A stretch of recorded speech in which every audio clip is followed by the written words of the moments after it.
guys, I'm Paul Archer from dronesbuyer.com, and I recently got my hands on probably the cheapest and biggest but yet most powerful quadcopter around.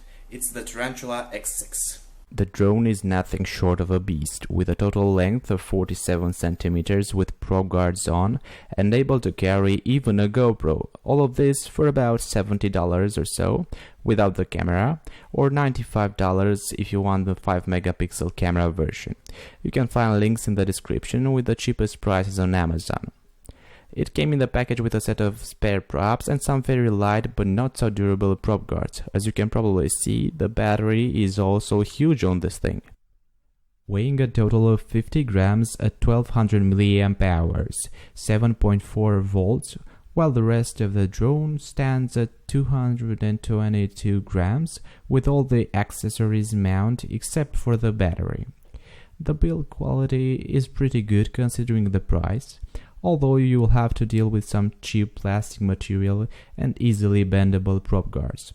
The quad is overall very entertaining and powerful, but looks cheap, just like the following video presentation. Get ready, start!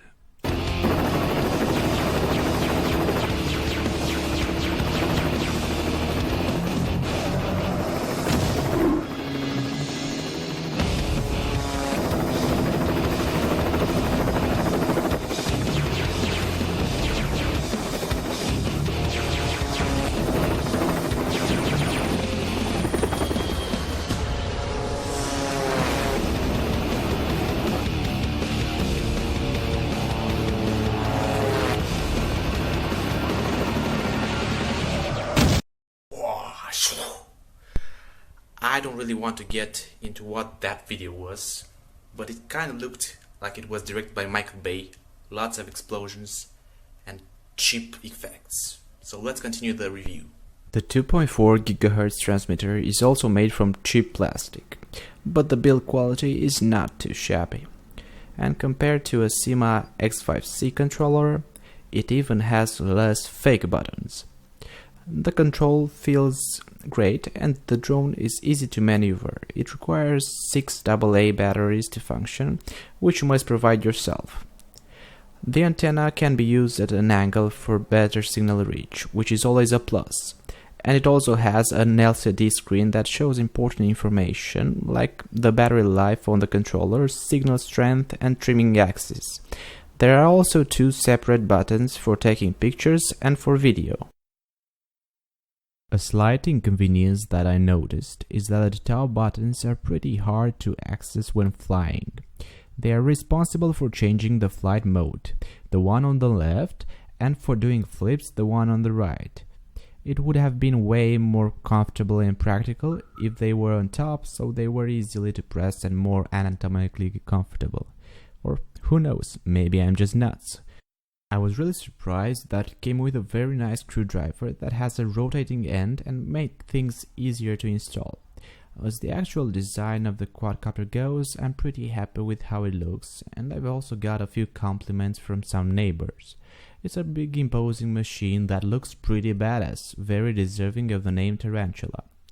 One last thing to say in regards to mounting the pieces together is that you should make sure to put the blue light covering plastic in the front and the red ones in the back. There's no other way to do it because the actual LED lights under it are colored themselves and not white as you might expect.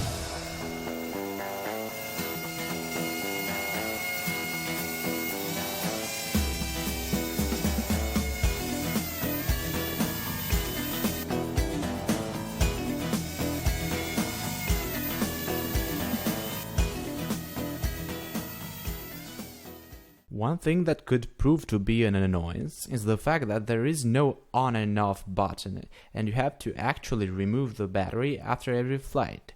If you keep the battery on, the lights would continue to flicker, but this is important only if you happen to be lazy like me. Now, let's get on the brighter side of things and let me tell you that this thing flies perfectly. Well, not necessarily in my hands, but not only the controls are good and stable, it's also big and powerful enough to face pretty strong winds and even carry a GoPro. I bought the no camera version because I see no use in filming non-stabilized video with such a poor camera, that is the 5 megapixel one that comes with the package. You could, however, install a Mobius, a GoPro, or, my suggestion, a Xiaomi E2 Axis gimbal and camera for more high quality and stable footage. Overall, I love flying the drone, and I definitely recommend it because the price is so insanely small. I had no difficulties of keeping track of its position, even when up in the sky, and even though I'm not showing its full potential here, it can also be pretty fast in the sport mode. I wholeheartedly recommend it for anyone who has at least a bit of experience flying and wants to buy a more serious drone but with a limited budget. Thanks for watching, and if you'd like to keep track of the best drones and tech coming on the market, please subscribe as it will help me a lot. Don't forget to also visit dronesbuyer.com for more detailed reviews and articles. See ya!